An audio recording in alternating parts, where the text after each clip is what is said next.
Jangan merasa yang begini terus wah pokoknya Kemenkes ngomong harus benar gitu. Enggak Bu, kita sama-sama mau untuk bangsa ini lepas dari pandemi ini Bu. Lepas dengan baik. Nah begini, cara yang sama, beberapa kali cara yang sama, mengharapkan hasil berbeda. Nonsen Bu, ngopi ya Bu.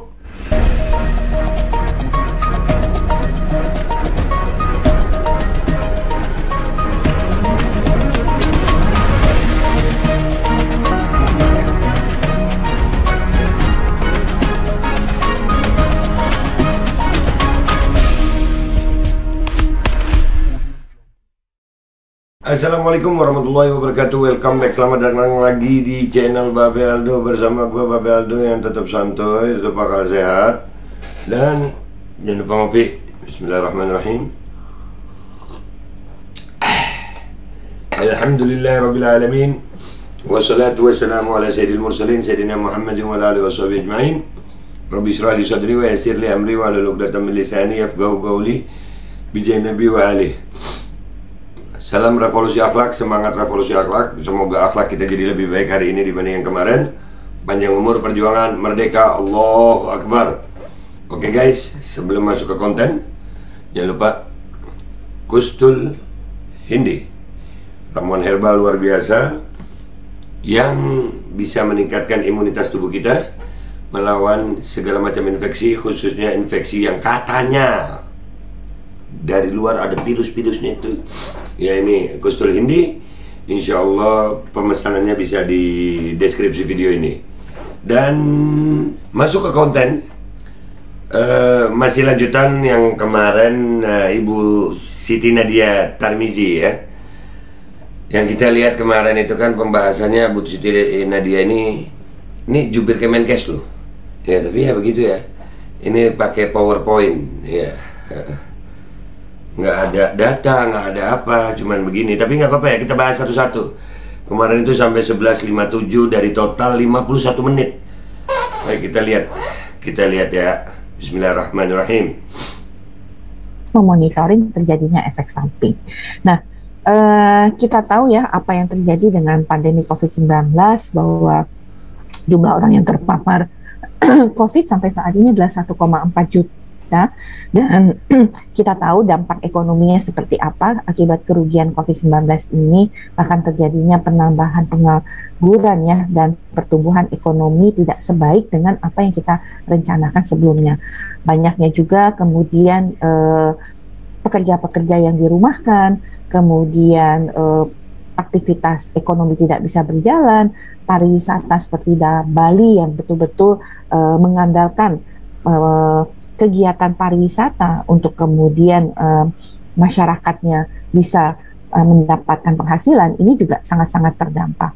Kemudian kalau kita lihat bukan hanya dampak ekonomi, dampak pendidikan. Anak-anak juga tidak bisa melakukan pembelajaran, akhirnya lebih banyak dilakukan PJJ, dan yang mungkin yang kita lihat bukan dalam 1-2 tahun semasa pandemi, tapi yang kita akan lihat generation loss yang akan terjadi sebagai dampak selama 2 tahun pengajaran yang harusnya memang kita lakukan secara luring, karena tidak semua anak-anak bisa belajar secara daring ya. Kalau enggak dari awal anak-anak mungkin sudah menjadi homeschooling, karena homeschooling itu sebagian besar adalah pembelajaran jarak jauh, tapi kan sebagian besar hampir 99% anak.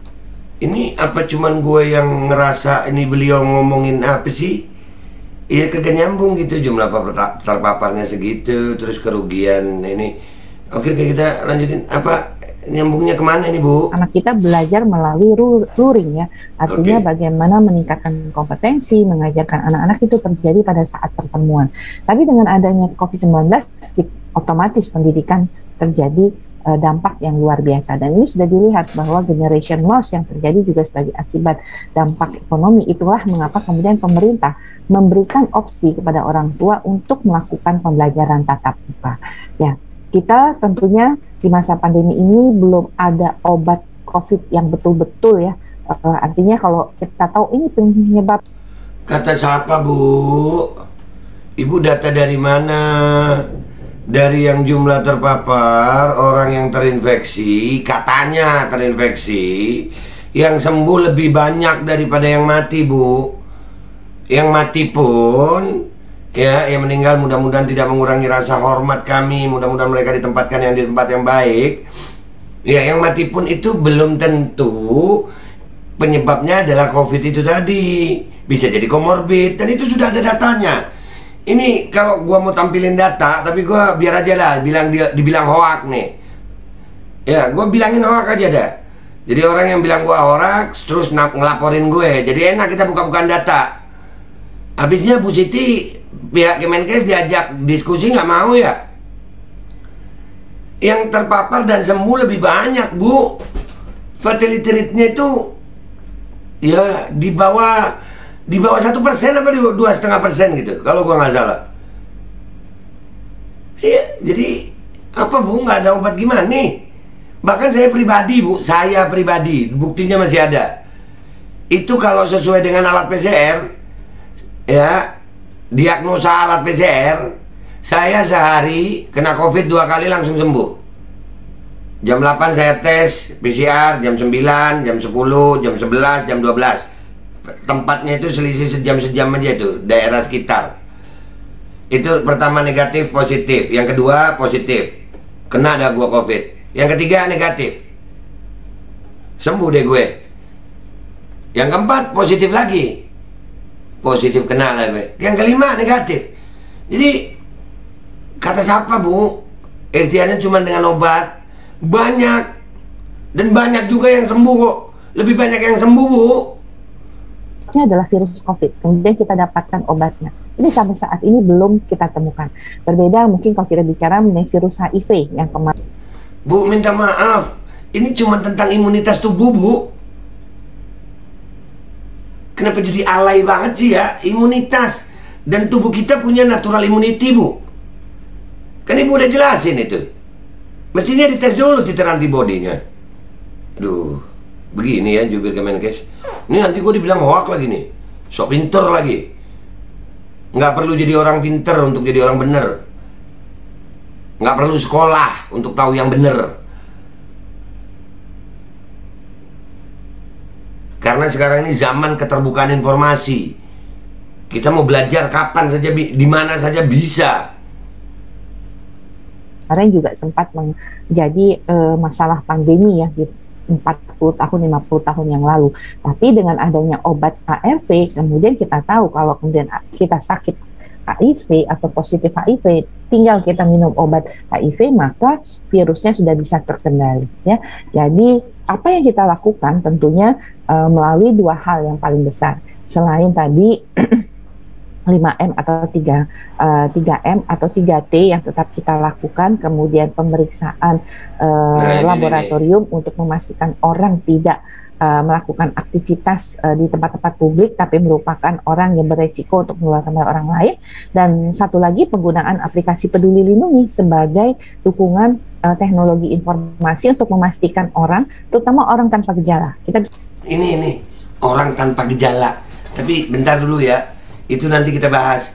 Bu, selama 2 tahun pemerintah dan ini Kemenkes memakai taktik cara yang sama menghadapi ini, tapi nggak selesai-selesai. Menggunakan cara yang sama untuk kondisi yang sama, lalu berharap hasil yang berbeda. Itu omong kosong, Ibu. Itu omong kosong, Bu. Udah tahu cara ini, udah pernah dari awal PSBB ke PPKM itu kan cuma beda hurufnya doang. Isinya kurang lebih sama. Apalagi itu Peduli Lindungi. Aduh, dengan cara begini berharap hasil yang berbeda. Gimana ceritanya, Bu? Ada cara-cara yang lebih. Gimana cara yang lebih? Ajak kita diskusi sama-sama, kita buka-bukaan data depan rakyat, pihak Kemenkes dan tim ahli dari kami. Ada, Bu, tim ahlinya, Bu. Iya. Jangan merasa yang begini terus, wah pokoknya Kemenkes ngomong harus benar gitu. Enggak, Bu, kita sama-sama mau untuk bangsa ini lepas dari pandemi ini, Bu. Lepas dengan baik. Begini, cara yang sama, beberapa kali cara yang sama, mengharapkan hasil berbeda. Nonsen Bu. Ngopi ya Bu. Ngopi dulu ya Bu sebelum Ibu lanjut. Saya ini pemain bola dulu Bu. Jadi kalau kita ini dalam keadaan pertandingan, terus kita dalam keadaan kalah, pelatih itu mikir, ini pakai taktik yang berbeda, nggak boleh taktik yang sama. Kalau yang sama makin hancur kita. Ini kita kagak. Pandeminya sama, virusnya sama, caranya sama, hasilnya minta beda. Ya omong kosong Bu. Omong kosong lah. Caranya harus yang beda Bu. Gimana caranya? Ayo duduk sama-sama Bu, depan rakyat. Supaya kita nggak cuma nyali medsos. Dan ini buat orang-orang yang ngerasa gue ini hoax atau apa, ayolah. Ayolah, jangan cuma komentar nyali medsos. Ini pandemi bukan pandemi medsos saja ini. Fakta di lapangan. Dan kalau ada yang bilang, no kayak si Zen yang keribu rambutnya tuh. Wah, aduh itu tahu apa? Dunia ini, dunia. Lu kira yang seperti gue begini nih cuman di Indonesia? Nih tanggal 12 bulan 12, aksi menolak mandatori vaksin secara global.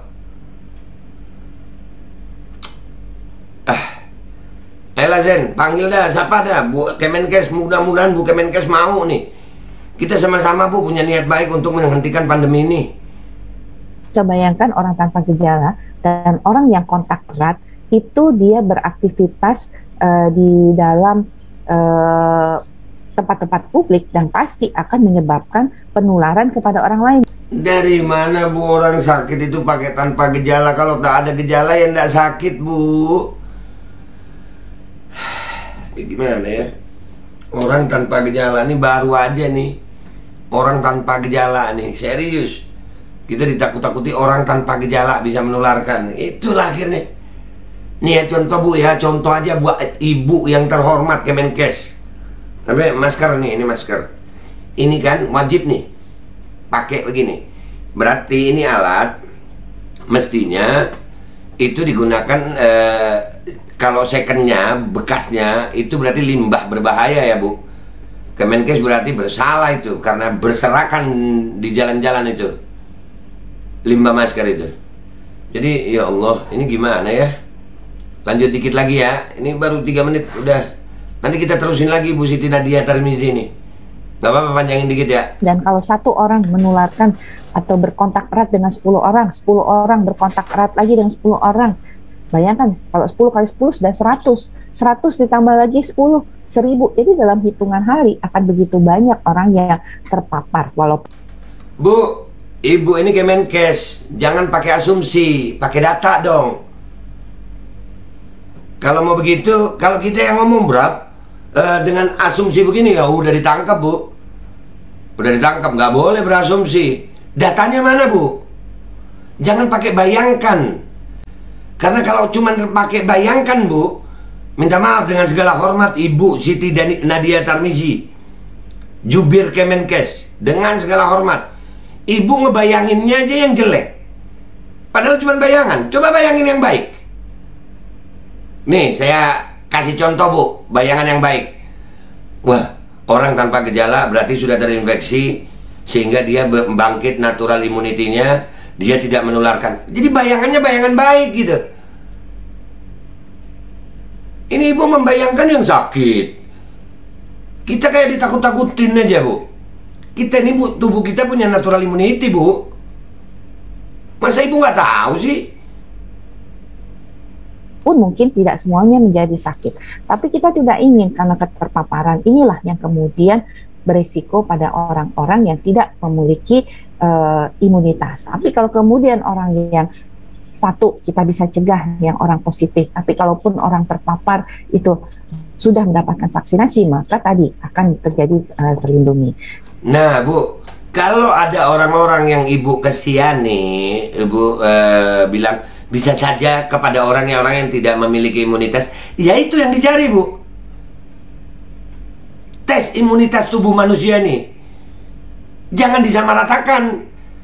Gara-gara ketakutan ini, orang tanpa gejala, orang yang lagi sehat pun bisa jadi orang tanpa gejala, nggak boleh keluar. Ya kapan selesainya ini pandemi Bu? Begitu aja terus Bu ya.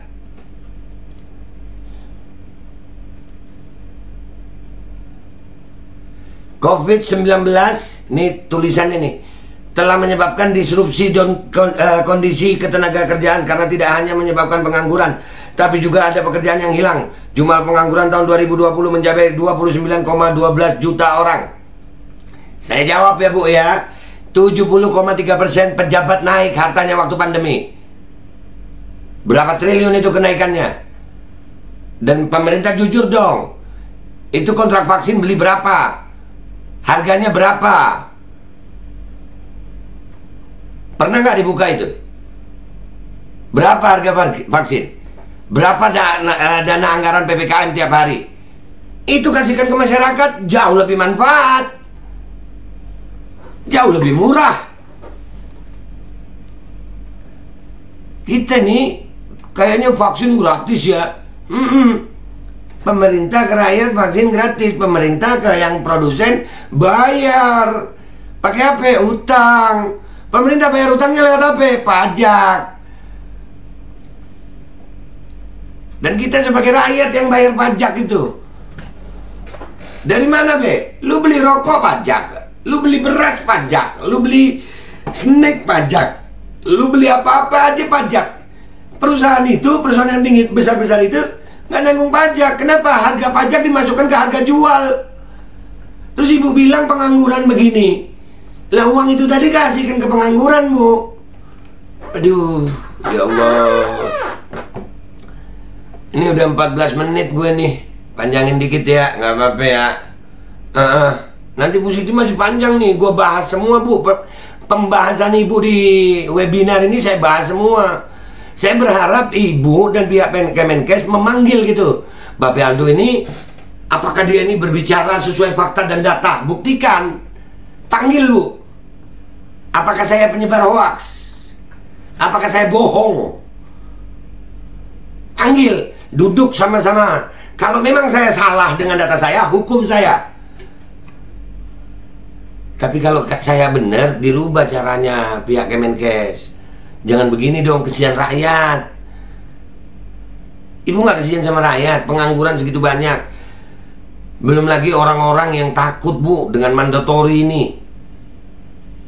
Masa nggak kesian Bu? Ya Allah. Jadi udahlah, ini yang episode kedua nih masih panjang nih. Tapi nggak apa-apa, ini sampai di sini dulu ya. Jadi yang ini kesimpulannya adalah gimana ya Kemenkes kok pakai asumsi begitu ya?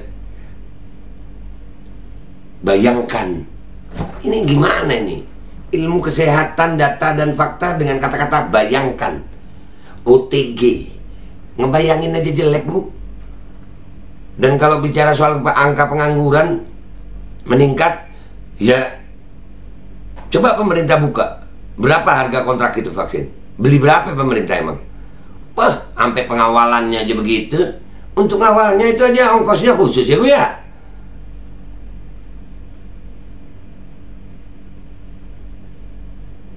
Dan yang paling utama adalah selama 2 tahun ini kita ini memakai cara yang sama tapi berharap hasil yang berbeda.